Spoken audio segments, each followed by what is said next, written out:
And I think it's important in internal discussions such as these that we treat each other fairly, with the courtesy that we'd extend to our friends or family. At times when Israel needs as many friends as it can get, the last thing that we need is people within our own community starting to turn against each other when it comes to Israel. But I think that's precisely what's happening. Where once Israel unites the community, more and more now it divides. Every week, battles are being pitched Jew on Jew. And unfortunately, my opponent tonight is one of the ones launching the salvos. See, for Jonathan, there's only one way of doing Israel, his way. In his own words, the right response is to pack the hate meetings, heckle, and give out our flyers which tell the truth. Those organisations that believe that there are other, perhaps more sophisticated ways to stand up for Israel, are often subjected to a torrent of abuse from Jonathan.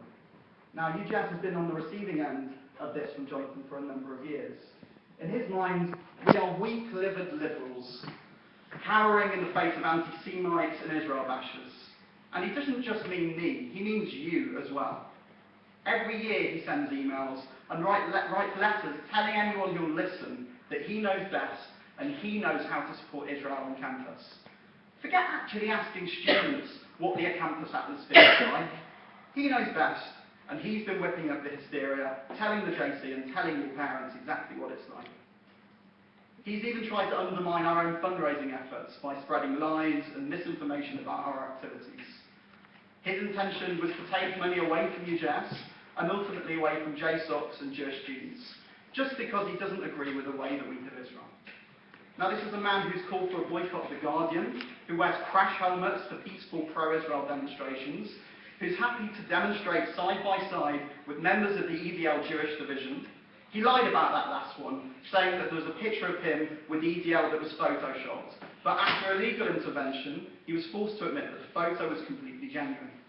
Now, anti-Zionists rejoice when Jonathan attends one of their meetings. They know he'll scream and shout and make a nuisance of himself.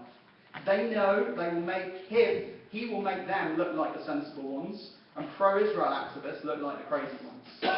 In fact, one prominent anti-Zionist started a Defend Jonathan Hoffman campaign to demonstrate their approval for his ultimately self-defeating antics.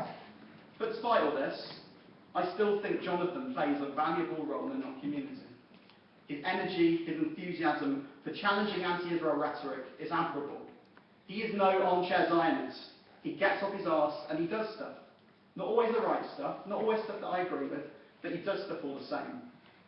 But unfortunately, as I said before, Jonathan hasn't always had a similar tolerance to those in the Jewish community he disagrees with. In fact, not only has he questioned the pro-Israel credentials of some within the community, he's also questioned their Jewishness. Now, helpfully, Jonathan has written a little quiz online to help us determine who is and isn't Jewish in his mind. He says, to the Jewish Israel bashers, please confirm the following. Number 1, examples of active participation in synagogue services over the past 6 months. Fluency in reading, speaking Hebrew. Participation in rabbinical studies during the past 6 months.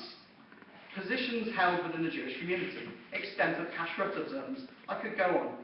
Seemingly, the only ones who passed the test qualify as Jewish in Jonathan's mind. The rest are somehow sub-Jewish, unable to pass comment on Israel. Who needs the best in when you've got Jonathan?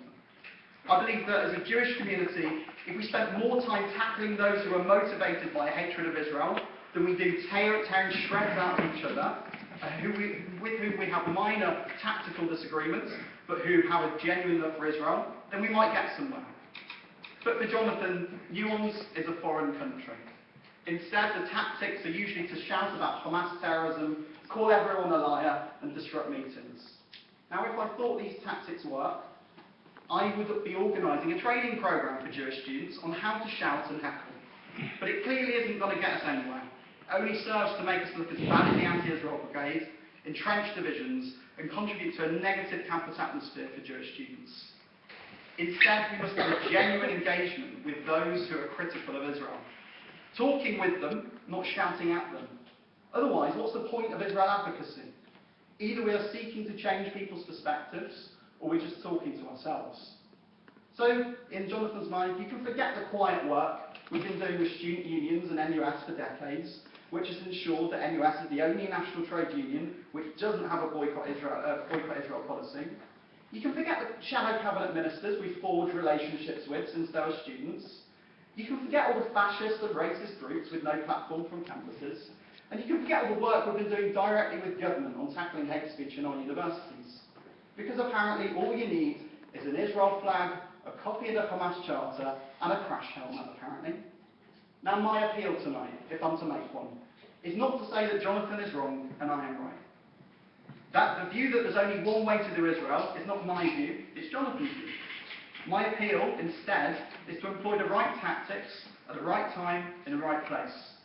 The way we speak to young centre-left students from North London, who may be critical of Israel, will of course be different to the way we speak to a gun-toting Republican in the Bible Belt.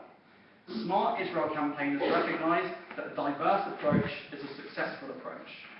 And this diversity must also extend to our own community. We need a big tent, not an ever-shrinking sleeping bag. We must be able to discuss Israel without the likes of Jonathan accusing us of being anti-Zionist, or worse, not even Jewish. I never said. I'm not calling for the end of a vibrant dialogue on Israel, I'm calling for the beginning of it. And I'm not calling for us to abandon our loud and active support for Israel. As Jews, as Zionists, and as right-minded human beings, we must challenge those who seek to destroy the Jewish state. And I share Jonathan's view that the Jewish community hasn't been loud enough or good enough at challenging grassroots anti-Israel activity. But when we engage in all this, we must remember to treat others as we would like to be treated ourselves. When we complain about the vile antics of Palestine societies, we must then aspire to the highest standards ourselves. Honesty, politeness, and willing to listen as well as talk. The chief rabbi has called this the lost culture of civility, and I believe we need to get it back. It is in that spirit that I end my remarks and extend a hand of friendship to Jonathan and ask him to work with Jewish students in standing up for Israel. Thank you.